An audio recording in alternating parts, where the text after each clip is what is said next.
Bienvenue sur Cap sur l'humour, le podcast qui place l'humour au centre de ton quotidien, de ton bien-être et efficacité.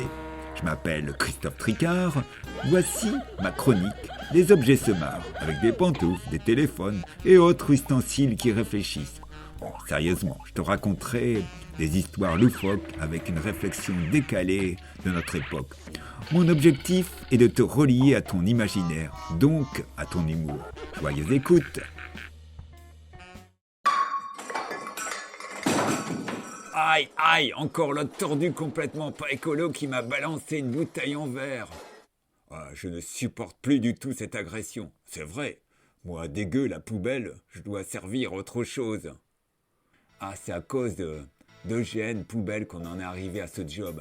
Ce préfet a eu l'idée en 1883 d'imposer l'utilisation de bacs collecteurs dans les foyers. Avant, nous, les poubelles, nous n'existions pas.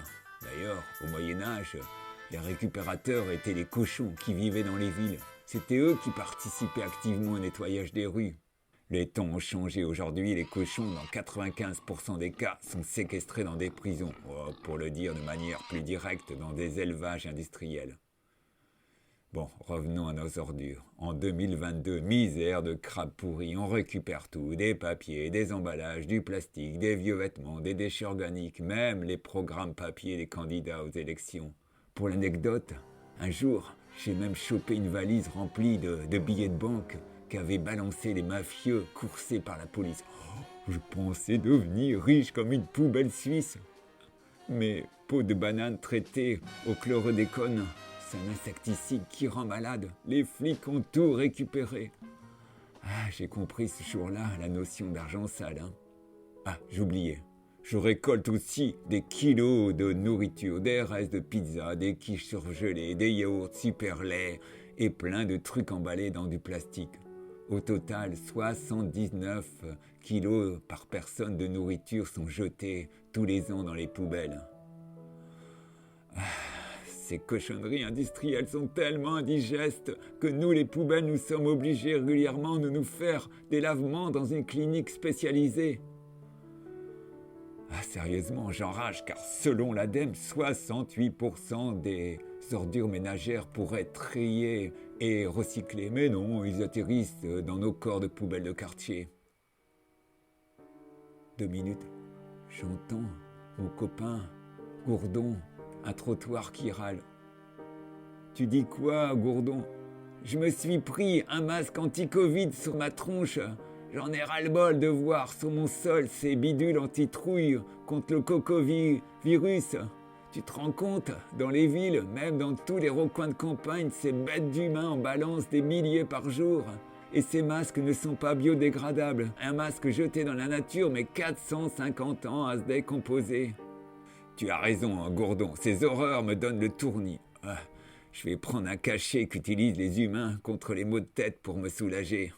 Oh, stop, je range ma langue. Encore un projectile qui arrive sur ma tronche de poubelle. Aïe, aïe, aïe. Cette fois, c'est un reste de radiateur. Ça me chauffe, hein. Les gens n'ont aucun sens civique. Ils jetteraient même leur père et mère. Heureusement, je connais des gens bien qui recyclent. Il y a mes copains de l'association Zéro Waste France. Pour les sourds d'oreille, Waste s'écrit W-A-S-T-E. Ils défendent une démarche zéro déchet, zéro gaspillage. En fait, malin, ils travaillent pour une réduction à la source. Pour moi, cette pratique est l'idéal. Si on arrive à zéro déchet, je n'aurai plus aucun travail.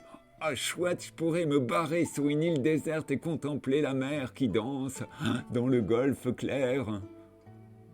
Pour revenir à de l'info, parmi leurs multiples actions, l'association Zéro Waste défend l'idée rien de neuf.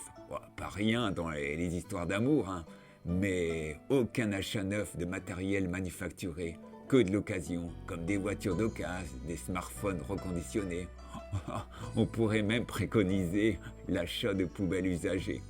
Le problème est que je connais des copains poubelles de deuxième main. Ils sentent mauvais comme des conteneurs à moteur. je reviens optimiste pour paraphraser le penseur. Le 21e siècle sera sans ordure ou il ne sera pas. C'est fini, j'arrête ce podcast qui sent mauvais, mais peut-être bientôt, il sentira bon.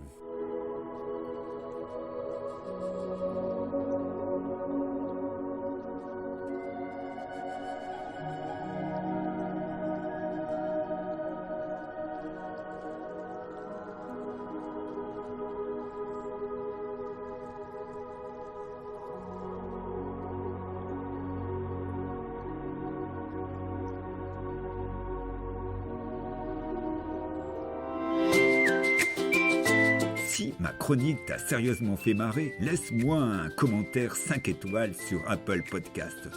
Tu peux aussi t'abonner à ma chaîne sur Spotify. Tu es le bienvenu.